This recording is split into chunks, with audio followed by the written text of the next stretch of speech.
Welcome to one of my favorite sacred rituals that I do for myself every single month. I honestly get so excited when there's a new month because I get to sit down and do this with myself. I got to be honest, it's probably one of my only rituals that I do exactly on time throughout the entire year. Journaling, it kind of comes and goes based on just where my energy is. Same with meditation, same with channeling. Like I connect with spirit every single day in a new way and multiple times a day.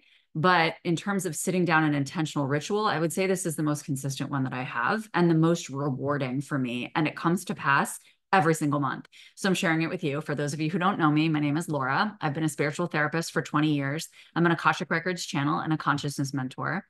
And the main thing that I help people with is gaining confidence, securing confidence, unwavering confidence in your spiritual gifts, in your faith. And this is not just faith in source or faith in the universe. It's faith in yourself, faith in where you're going, faith in what's arriving for you. And I love it. It's such invigorating work, and it is so cool to identify new ways that the divine speaks through people and invites people into embodiment in this lifetime. So, and I would say that's another thing that I really help people with, I actually know, is embodiment, right? It's not to bypass this human lifetime to be hanging out in other dimensions, but to really bring it into your full embodiment so that you are more and more getting closer to the frequency of your soul and the emanation of love and connection with yourself and people around you and the environments around you. Okay, so let's get to the ritual.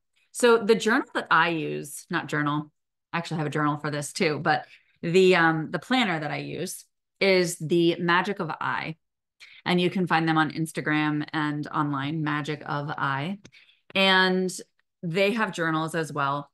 I use a paper planner on purpose. Some people make fun of me. That's okay. You can. I know we're in 2024, but this helps me so much to have a visual snapshot of everything. I really like being able to handwrite. I like doing that with my journaling a lot too. I kind of mix and match with typing and journaling by hand, but I really like having this, especially for this ritual that I do. And this journal is really helpful because it really identifies the different cosmic events that occur during the year. I don't use it to the extent that it can be used. I used to when I first started using this journal, but now I just really use it for certain cosmic events. But for the most part, I just really like the way that it's organized. So the first thing that I do for this ritual to kind of set myself up for the month and not get an idea necessarily of what's coming up concrete wise, but what's coming up vibrationally, right? And what am I stepping into and what am I inviting vibrationally? So I'll start with the month at a glance. So I always start with the month at a glance. And what I do is I go into my calendar and my phone and I write down everything on the month at a glance that I'm excited about. So some of the things that I'm excited about for this month. So my writing circle, literally every single time I do one of these, the events for my membership, Exploring Wholeness, every single one of them is on here. I get so excited about the events in my membership. So the writing circle for my membership, my mom's coming to visit me, Akashic immersion starts, school starts for my kids, my husband's birthday, and I'm going to visit some really pretty gardens. I have a book signing for Holistic Mental Health Volume 2. Then I host my spiritual service. I'm getting a massage. I'm leading Qigong. I'm running my retreat on September 13th to the 17th. That's in Massachusetts. I have my full moon ceremony in my membership. And my birthday is later in the month this month.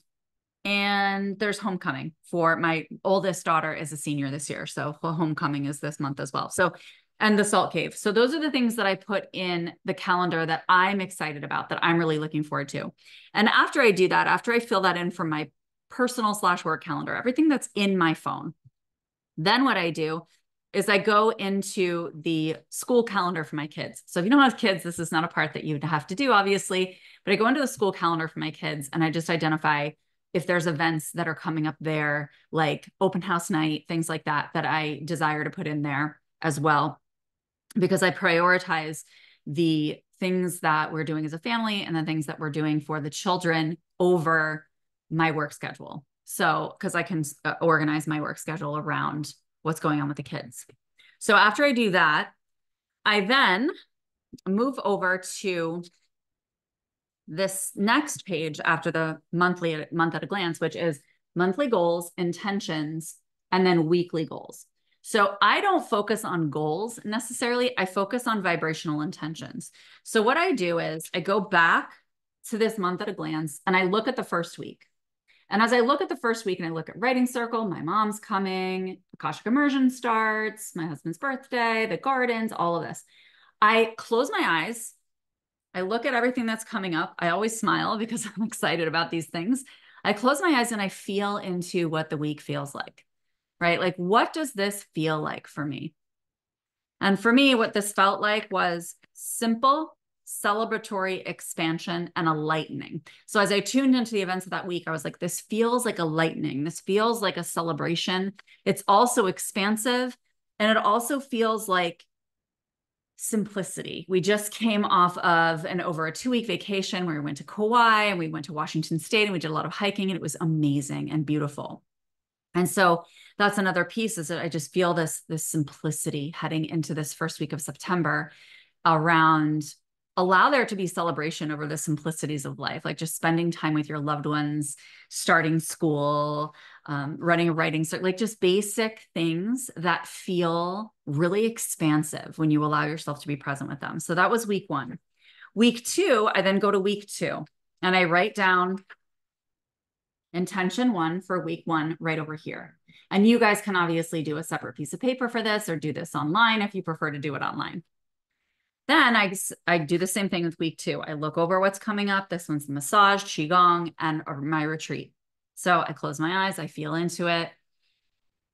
At first, it felt like connection, right? Especially intimate connection, because this retreat is all about intimacy with yourself, intimacy with others, really shifting, just sustainably shifting and anchoring your relationships, not just with source, but through source as well, to connect with other humans. And so what came up around this was the sensation I got, because sometimes the sensations that come forward when I tune into the events of the week have nothing to do with the events, but it's the sensation that source desires to bring through me that week, right? And I might not even realize that that's what's coming forward from these events, but it's clear that that's what source is calling forward through my container. So I sit with this, have the massage, qigong, retreat, and it came up as centered presence. So I wrote that down on week 2 on that next page. Centered presence, because the more present I can be, and in a centered state, the more more connections are going to be immersive and intimate and connective and rewarding and expansive, right? So that's centered presence. I want to be entering this retreat with this very centered, calm, present, receptive vibe, because we tune in very, very quickly to what's going on in your field. So, because we're always extracting wisdom over the course of those 4 days. So centered presence. So I can be that anchor. Then I went to the 3rd week, did the same thing. 4th week, did the same thing. So my 3rd week was open to receive, allow, and flow. Why did I do that? Well, there's a full moon that week and a partial lunar eclipse that week. I'm also running another Akashic immersion call that week. And so for me, what it feels like, that moon is in Pisces. So if there's like a new moon or a full moon, particularly a full moon, I'll also tune into the energy of that moon during that week and just connect to, okay, full moon in Pisces, like what are you calling forward? What are you highlighting within us vibrationally for this week? And what it really was, it's going to be big energy. There's going to be a lot of old patterns releasing and evolving. And they're like, just go with it, right? Don't get into this, oh, you need to shed, you need to release, you need to open up space for shadow work, da, da, da. No, just allow yourself to receive. Pisces is a very, very intuitive sign, very, very intuitive sign. And so what it does is it allows us to receive more when we are allowing and flowing and receptive to whatever is coming through our intuitive channel. And so that's why that intention for that week is open to receive, allow, and flow. And then that final week of the month is gratitude and deep appreciation. Just my birthday is that week. My daughter has homecoming, and again, she's a senior. And so just feeling so grateful for these experiences, for health and wellness, for longevity, for connections as I start another soul return, right? So it's just so cool to feel into what's coming forward vibrationally naturally as you live your life and let that energy speak to you. So I fill out those 4 sections, right? So each week has an intention. Then what I do is I then move over to the monthly goals.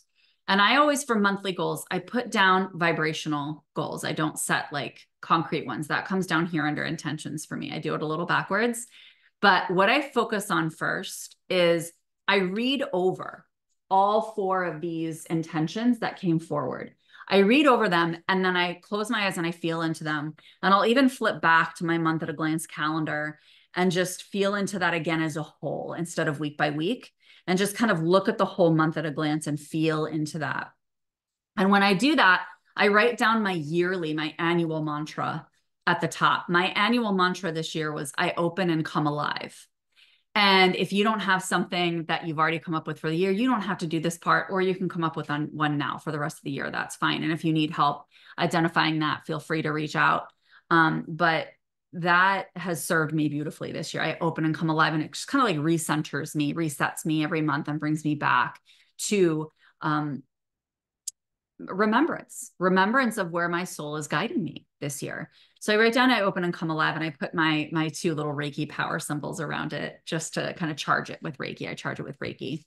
And then I go back to these monthly goals and I write down, what does it feel like after I've read over all of these 4 intentions, right, that are over here, gone back to look at the month at a glance, reminded myself of my annual mantra.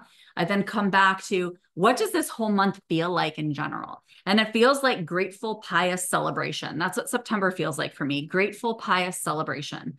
And then I write down a few things underneath, like, what does that mean? Grateful, pious celebration. Like, what does that look like for me? And for me, I wrote down presence, cherished connection, planned celebratory experience. So for me, what that would be is that after I do all of this, I go in and I make sure that I put in the hikes that I want to take this month. I make sure that I put in any concerts I want to go to, experiences with my friends in the spiritual community, to feel connected, expansive, joyous, celebratory, right? And I put those on the calendar. And then prioritize relationships. So that's what came forward for my intentions for the month, and just what the month feels like intentionally overall. And then I go down to the intentions section, which you might consider goals, which is fine. And I write down some concrete things that are coming forward naturally from these vibrations that have come forward. So a couple of things I want to do at local healing centers that I want to put on the calendar, I wrote that down. I also wrote down some of the things that are coming up in my business. I have an in-person Akashic immersion that's coming up in October. I have my Akashic immersion program that's starting at the beginning of September. I have my retreat. And then I also have a bigger program that's going to be coming up towards the end of the year. So this section really allows me to think forward a little bit and allow myself to see, okay, yes, we're in this month, but there's also going to be energy towards the end of this month that is then transitioning us and unfolding into October. So I allow myself a little bit of space for that so that I can think forward a little bit and just start to dip my toe in and access that a bit. So I really, really, really, really enjoy this process. It's very helpful. And then I move into, and I haven't fully finished this one yet, but I move into the first week, right? The week at a glance. I move into the first week. And I always write down, like, what are the things that I'm focusing on marketing? So the retreat, my Akashic immersion, and then after that one fills, I move over to the in-person Akashic immersion, and then the Salt Cave, obviously. And then I have the mantra that I came up for this week, or not the mantra, but the intention, the vibrational intention. So remember, this week was simple celebratory expansion and a lightening. And I put the Reiki symbols around it and I charge the page so that I can remember what the focus of that week is vibrationally. Okay. And then I had a couple things written down here, just a couple things I wanted to do. Like, I want to record a meditation for my YouTube, and I wanted to record a tapping. So just a couple things that I wanted to remember to do that are not required, but just enjoyable for me. And then what I'm going to do is go into my calendar and my phone, and I'm going to fill in all of my appointments for the week. So all of my client appointments, all of my calls, my mom visiting, and what we're going to be doing. So I put everything into the calendar there so that I can see it. And I sit with it for a few minutes after I'm done, and I just infuse it with Reiki and allow it to infuse me with energy as well. And I just smile. Honestly, I smile and I feel into appreciation and excitement. And I feel an energetic opening for the month. So, what I find is that at the end of each week, and particularly the end of each month, I recognize that without effort, without thinking effort, because of this ritual and this process, the vibration always comes to pass. Like the vibration is always right on point every single time.